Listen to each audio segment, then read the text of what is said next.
Namaskar, hi, hello, welcome to Ask in Detail, our famous YouTube channel in reaching knowledge and friends. In this video tutorial of distributed computing system, we will cover this fourth point, that is attribute based naming. It is very interesting and user friendly concept. So let's start the video, my friends. Here with the written notes we will cover this point very easy, in a very easy manner. Before starting or before reading these notes, I will give you simple example. With the help of this example you can easily understand what is the exact use of attribute based naming. Okay, let's consider I want to ask some details about one person. Okay, some person is in front of me and I am asking introduce your self. बरोबर आहे. एखाद्याला मी विचारलं की सांग तुझ्याबद्दल माहिती सांग किंवा तुझं इंट्रोडक्शन दे. So what will he say, he or she. Suppose he is there and he is introducing himself like my name is Ram and I stay in Shivaji Nagar.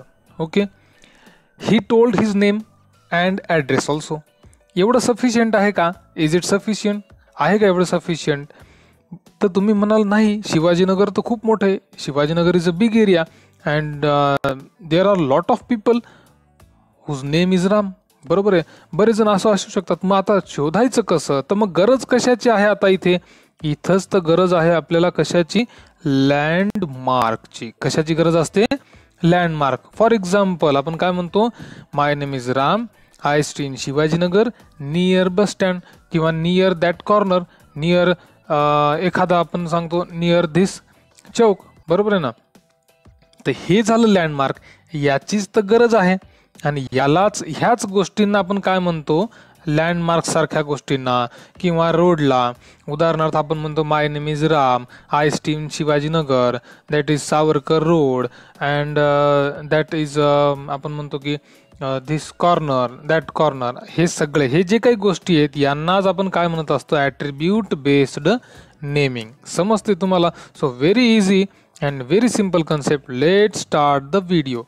इथे बघा, आता नोट्सच्या द्वारे मी एक्झाम्पल तर सांगितले. बघा, flat and structured names provide a unique and location independent way of entity more ever. आता इथे काय दिले बघा? फ्लॅट नेमिंग, स्ट्रक्चर्ड नेमिंग, हे सगळे जे कन्सेप्ट आहेत हे म्हणतात की ठीक आहे, हे ह्युमन फ्रेंडली आहेत, हे समजायला सोपे आहेत वगैरे वगैरे. ठीक आहे, पण हे कन्व्हिनियंट आहेत. ओके, पण हे काय म्हणतात की हे फक्त एवढंच आहे का? हे दोनच क्रायटेरिया आहेत का नेमिंगचे? तर नाही. तर यांचं असं म्हणणं आहे की दुसरा पण प्रकार आहे आणि त्याचंच नाव आहे ॲट्रिब्यूट बेस्ड नेमिंग, जे की खूप सोपं आहे. आत्ता जे मी तुम्हाला सांगितलं की फ्लॅट नेमिंग आणि स्ट्रक्चर्ड नेमिंग दोन्हीमध्ये नेम आहे, ॲड्रेस आहे, आयडेंटिफायर आहे, सगळं आहे. पण अजून जास्त सोपं गेलं पाहिजे, समजायलाच सोपं गेलं पाहिजे, तेच तर जास्त महत्त्वाचं आहे. बरोबर आहे. मग आता ते कसं? तर उदाहरणार्थ आता हे पुन्हा एकदा नोट्स वाचण्याच्या आधी मी काय करतो? तुम्हाला डायग्रामच दाखवतो. नीट बघा इथे काय दिले. आता ठीक आहे, हे एक नेटवर्क आहे. बरोबर आहे. उदाहरणार्थ धरून चला, हे मेन सर्व्हर आहे सगळ्यात पहिलं वालं. ठीक आहे, हे आहे सगळ्यात मेन सर्व्हर.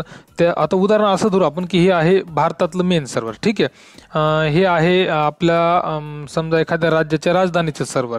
त्याच्यानंतर आपण असं धरू की हे आहे आपल्या एका मोठ्या शहराचं सर्व्हर. त्याच्यानंतर हे असं आपण धरू की जिल्ह्याचं सर्व्हर, आणि हे आहे आपल्या तालुक्याचं सर्व्हर, आणि ह्या तालुक्याच्या सर्व्हरला आपण तालुक्याच्या ठिकाणी राहतो ना, आपल्याला ते वापरायला मिळालं असं आपण उदाहरण धरू आपण. ठीक आहे, डायग्राम आहे. आता हे मी म्हणालो की हे आपल्या पूर्ण देशातल्या मेन राजधानीचं, हे आपल्या राज्याच्या राजधानीचं, हे मेन शहराचं मोठ्या, हे जिल्ह्याचं, हे तालुक्याचं, हे आपल्या गल्लीचं, असं सगळं सांगितलं. मग हेच तर कळालं पाहिजे. तर कसं?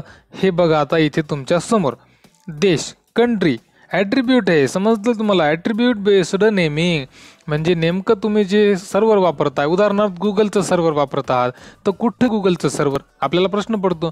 फेसबुक वापरत आहात, कुठे फेसबुकचं सर्व्हर? आपल्याला प्रश्न पडतो.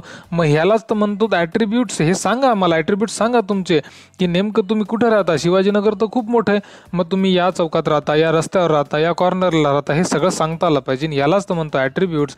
आणि आपलं डिस्ट्रीब्युटेड कम्प्युटिंग, डिस्ट्रीब्युटेड सिस्टीम्स हा सुद्धा कन्सेप्ट असाच आहे की जगभर पसरलेलं हे नेटवर्क आहे.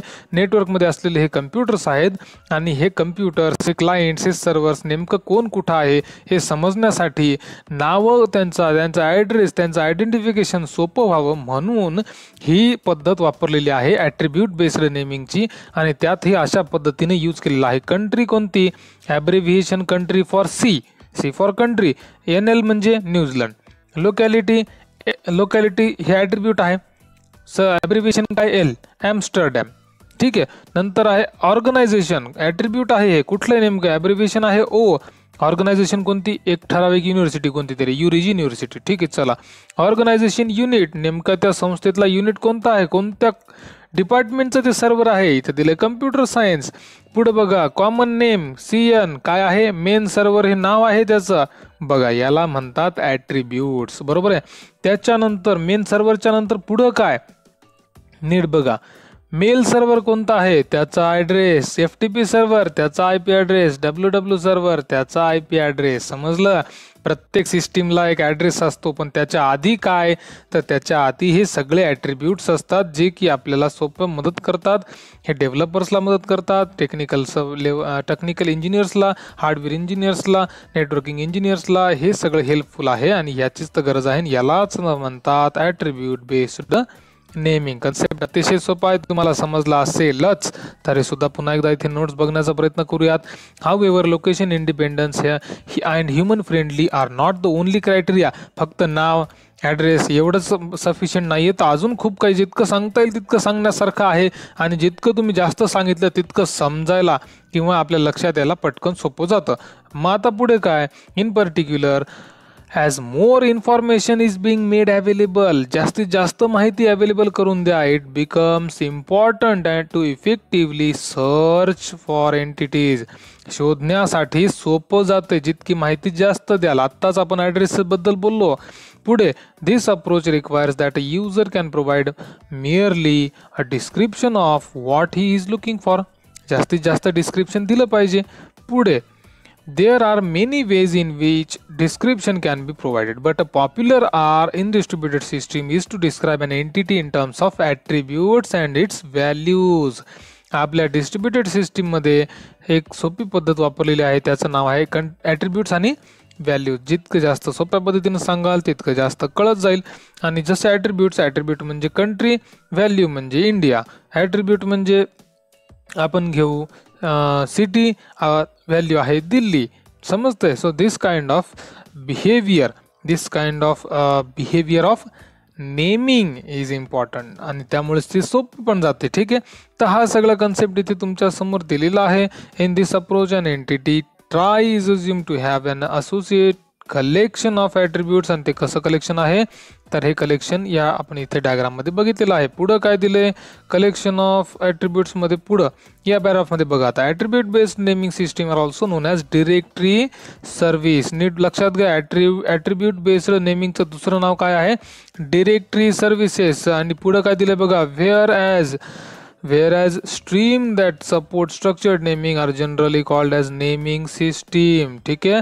पुढं a common approach to tackling distributed services is to combine structured naming with attribute based naming.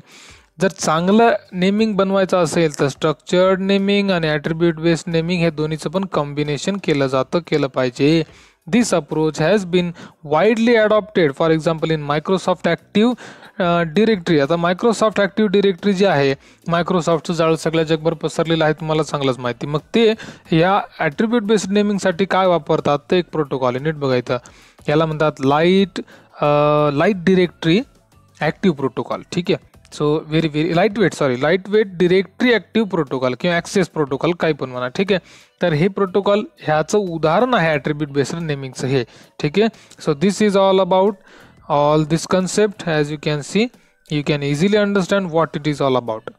So if you have any doubt, please feel free to comment. Thanks for watching. Bye friends.